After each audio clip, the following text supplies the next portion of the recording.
moi, c'est la concertation à toutes les étapes du projet, depuis la conception jusqu'à la réalisation. Dès la conception, il faut savoir mobiliser bien sûr les compétences agricoles, plus toutes les compétences techniques, environnementales. Il faut aussi mobiliser bien sûr les services de l'État, les impliquer le plus tôt possible dans la conception du projet, puisque ce sont des dossiers qui vont passer en instruction par eux, avec une procédure de DIG, donc déclaration d'intérêt général. Et pour ça, plus tôt ils seront impliqués à l'amont, plus ça sera facile aussi pour l'instruction des dossiers derrière, on perdra moins de temps. Et puis, bien sûr, tous les acteurs de terrain, les agriculteurs qui sont les premiers concernés par les aménagements que l'on réalise. Nous, en tout cas, on les a associés, même pour leur présenter la méthode et la manière dont on allait réaliser les projets et les concevoir avant de les proposer. Le temps qu'on a passé aussi à échanger avec eux par sous-groupe, par petits groupes ou par grands groupes et leur présenter tous les objectifs, je pense que ça paye aussi. Mais il faut le temps de la concertation et de l'appropriation. Donc c'est un travail long mais payant ensuite. Il faut vraiment se dire que les agriculteurs sont dans un espace économique ici, c'est chez eux.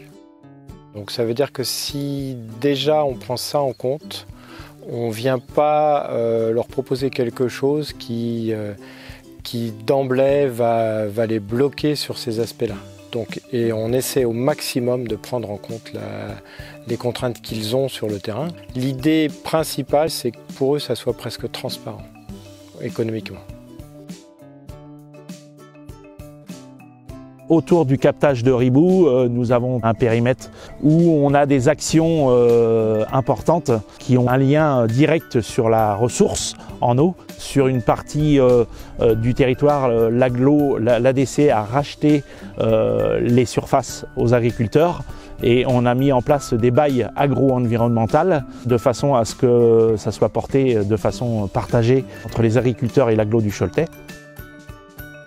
C'est l'agglo du Choletais qui finance à 100% les travaux. Il y a une convention qui a été passée entre les agriculteurs et l'agglo du Choletais par rapport à l'entretien. L'agriculteur, il a une liste bien définie sur ce qu'il doit faire au niveau entretien et derrière, il y a un remboursement qui est fait à l'agriculteur par l'agglo du Choletais s'il fait travailler les entreprises qui sont référencées dans la convention. Pour que ce dispositif fonctionne, il est important de signer un accord entre le propriétaire et l'exploitant. Et nous sommes en train de travailler sur ce projet avec les obligations réglementaires environnementales pour que juridiquement ces choses soient bien actées. Des intérêts de biodiversité. On va aussi limiter l'empreinte carbone. On est en pleine réflexion sur le plan climat, air, énergie du territoire de l'agglo du Choletais et ces actions rentrent complètement dans les différents critères du PCAET au niveau du Choletais. Aujourd'hui, après une année de retour, on est plutôt très satisfait pour plusieurs raisons. C'est que bon, déjà le paysage, c'est toujours agréable d'avoir des petites mares dans le paysage. On a des couples de canards qui viennent sur les mares qui se posent, on a des batraciens, des grenouilles de revenus. On a éliminé les ragondins du cours d'eau, on n'en a plus, puisque tout le fossé a été retracé. Quand ils amènent le premier plan, ça peut faire peur. Après, voilà, il faut rester dans le dialogue avec eux. Ils sont pas là pour nous mettre des contraintes, ils sont plutôt là pour essayer d'améliorer les choses. Ils sont ouverts à la discussion, à ce qu'on dit, à notre écoute, pour faire que ça se passe le mieux possible pour tout le monde.